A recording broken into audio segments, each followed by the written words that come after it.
The Psychic Force as Affluent Substance. Before reading this book, almost everyone will already have some kind of idea about what the term psychic means. Such ideas can be exceedingly different among individuals, but it is quite likely that a large proportion of them hinge on the general concept of paranormal mental activity, and which is distinguished from normal mental activity. This is a psychological distinction which began to flourish rather late in the history we have been reviewing. It appeared during the late 1920s, and only during the 1940s did it take on broad usage. It arose not in parapsychology, but in psychology proper when, during the 1920s, psychologists and sociologists sought to identify and establish the characteristics of normal and abnormal behavior.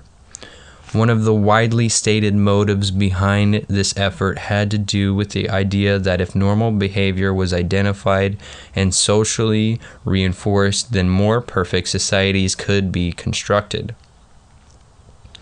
In a certain sense, this also called for the elimination, or at least the exclusion, of the abnormal.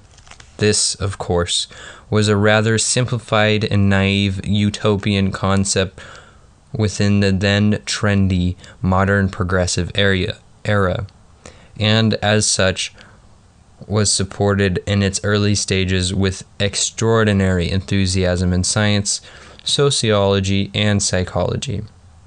As it eventually turned out, however, the idea was quietly retired during the late 1950s. The reason is rather amusing and ironic. While it seemed easy enough to identify the abnormal and then to condemn it as socially undesirable, it proved increasingly difficult to establish what the normal consisted of.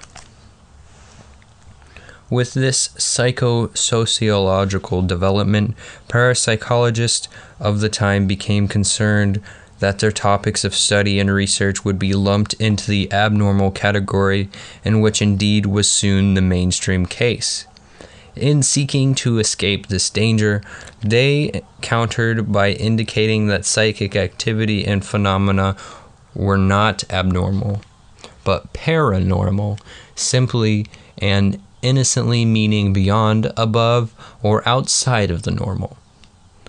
One of the important factors that got covered over in all of this was that the original psychic concept had nothing to do with things mental, psychological, or behavioristic. This original concept now needs to be firmly recovered, not only for the purposes of this book, but on behalf of the human energetics as a whole. The original concept of psychic force as affluent substance. As we have seen in Chapter 9, during the 1870s, Edward William Cox introduced the potent term psychic into the languages of the world.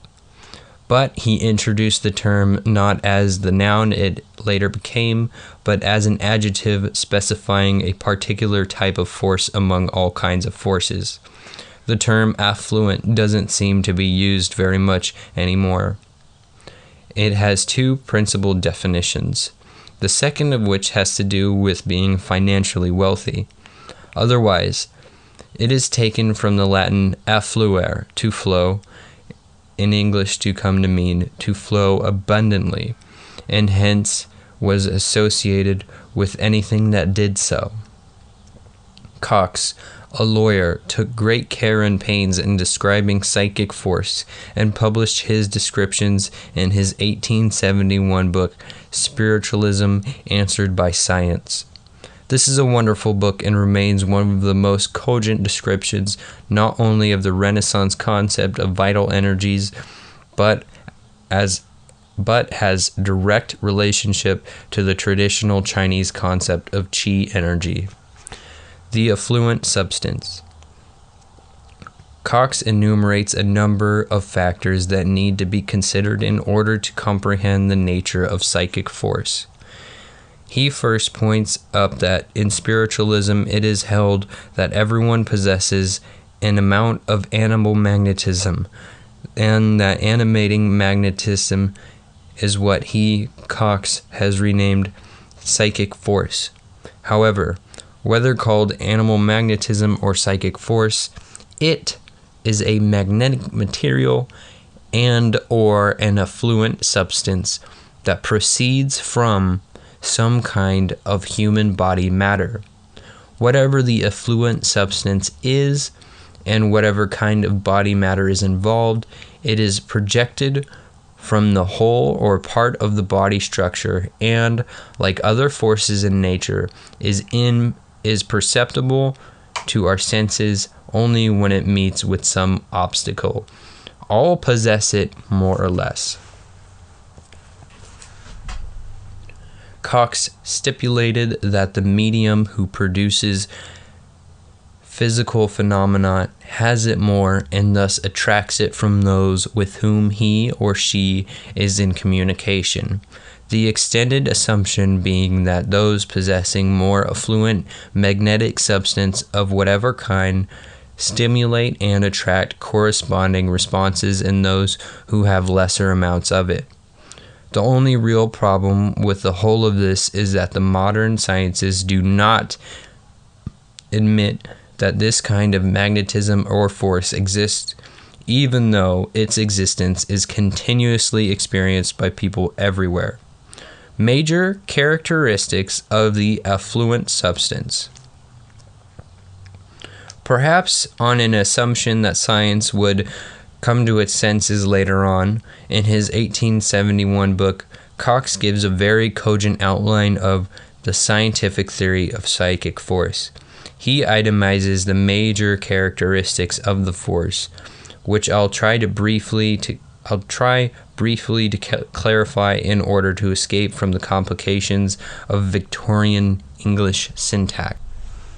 1. There is a force proceeding from or directly associated with the human organization. Read organism, body structure plus its animated energies. 2. In certain persons and under certain conditions, this force can cause vibrations or motion in heavy bodies, such as furniture, other bodies, etc., external to the person. The force can also produce audible and palpable sounds in such body. 3. The force does this without muscular contact or any material connection between any person present. 4. This force appears to be frequently directed by some intelligence. 5.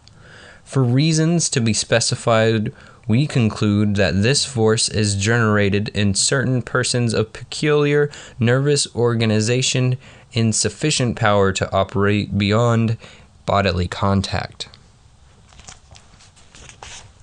6. There can be little doubt that the force is possessed by every human being, that it is a necessary, emphasis added, condition of the living nerve, if indeed it be not the vital force itself. 7. In ordinary persons, it ceases to operate at or near the extremities of the nerves.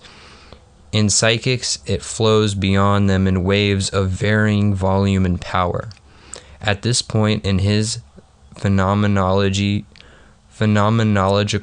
lineup, Cox refers to a Dr. Richardson who also had been examining psychic force and whom had presented his findings in the Popular Science Review.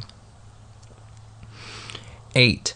He, another researcher named Richardson, contends that there is a nerve fluid or ether with which the nerves are enveloped and by whose help it is that the motion of their molecules communicates sensations and transmits the commands of the will. 9. This nerve ether is, he thinks, no other than the vital force. It extends with all of us somewhat beyond the extremities of the nerve structure, and even beyond the surface of the body, encompassing us wholly with an envelope of nerve atmosphere, and which varies in its depth and intensity in various persons. This, Richardson contends, will solve many difficult problems in physiology and throw a new light on many obscurities in psychology and mental philosophy. It might be noted here that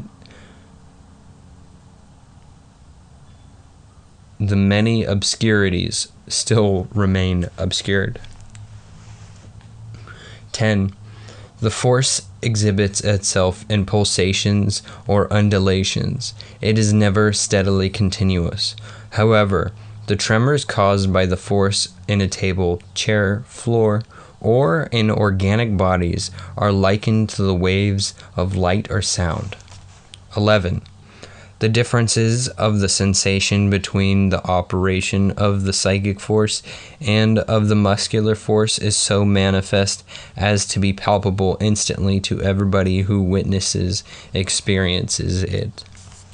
12. The strength or power of the force is conditional upon the mental and emotional status of the individual and individuals involved.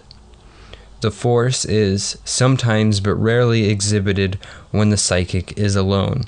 As a rule, the presence of other person promotes the operations of the force. 13. The force is materially influenced by the electric and magnetic conditions of the atmosphere and of surrounding bodies, by heat and cold, by moisture and dryness, and still more by the nervous conditions of the persons present. 14.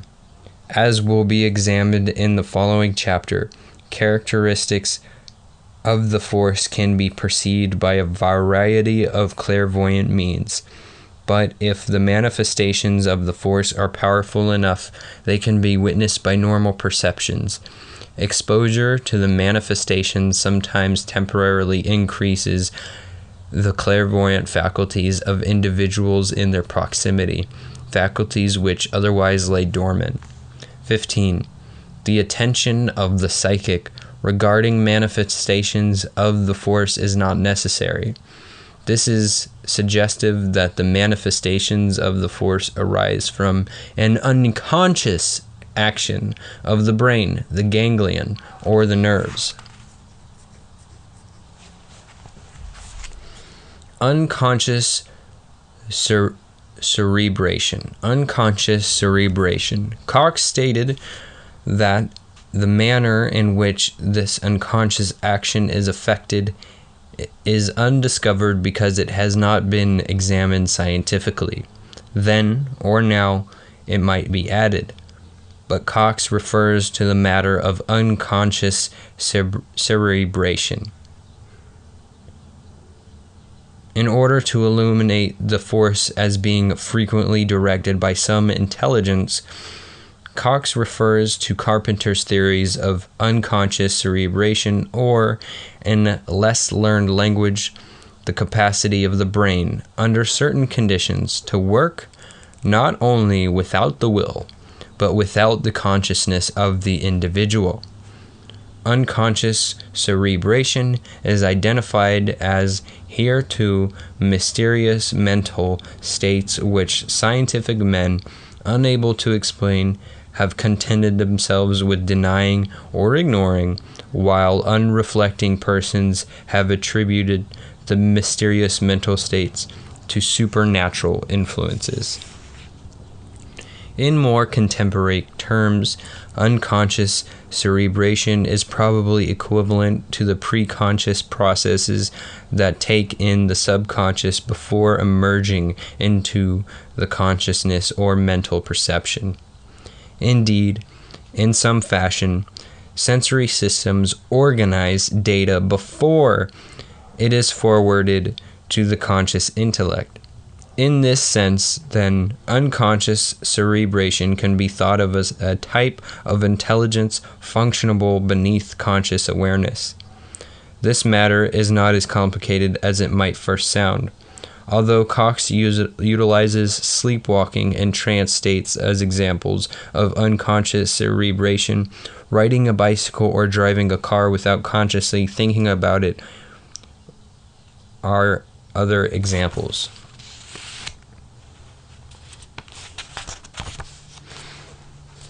Is psychic force a force? After Cox had identified the major characteristics of the force, he then goes on to mention the term psychic force has been employed to describe the power or influence that either proceeds from or is intimately associated with the human organization. The term is used, for want of a fitter one, but we call it a force because many of the phenomena present the results of a force. He compares psychic force to the forces of heat, light, magnetism, electricity, and galvanism as consisting of energetic particles in motion, making themselves perceptible to our senses when they strike against some opposing matter. But it does not follow in this particular regarding particles in motion that the psychic force should resemble those of other forces. We call it a force for convenience, but it is doubtful if, strictly speaking, it is a force, but having more the nature of an influence than of motion of particles projected and impinging on other bodies. The term influence have several definitions, all associated with flow or flowing. The definition Cox apparently was using is the act or power of producing an effect without apparent exertion of force or direct exercise of command. A very early definition of influence, however, referred to an ethereal fluid thought to flow from the stars, or inherent in the universe, and to affect the actions of men. The direct similarity of psychic force to the Chinese qi energy. One of the major but subtle situations regarding the forms of research we are discussing in this book is the rather broad failure of modernist West to compare the phenomena of the research with the phenomena of the ancient Chinese Qigong, sometimes given as Qigong. The literature is quite large regarding Qi energies, and many of the most important and remarkable disciplines that download from knowledge of them can be found described in detail. Anyone wishing to discover sources to extend their knowledge beyond the scope of this book can easily obtain a most competent book entitled The Way of Qigong, The Art and Science of Chinese Energy Healing, by Kenneth S. Cohen and published in 1997. In that book, Qi is defined as life energy, vital energy, breath of life force, power, air. Cohen's book is basically about Chinese healing. Cohen's book is basically about Chinese energy healing by modulations of Qi energy, and which, with some sense of legitimacy, can be referred to as vital fluids. But for the purposes of this book, having to do with sexualizing energies, his index reveals a category identified as sexual qigong. Itemized under that heading, one can discover the topics of deer exercise, ejaculation control, ejaculation frequency, exchanging sexual energies, and so forth. For this, it is clear that Qi energetics have sexualizing ramifications. It is through those particular ramifications that we can recognize the similarity to chi energies of animal magnetism, odic force, psychic force, and orgone energies. In this regard, one might even be brave enough to suggest that Mesmer, Reichenbach, Cox, and Reich, and even the photographers of energies had encountered the phenomena traditionally associated with the ancient Chinese qi.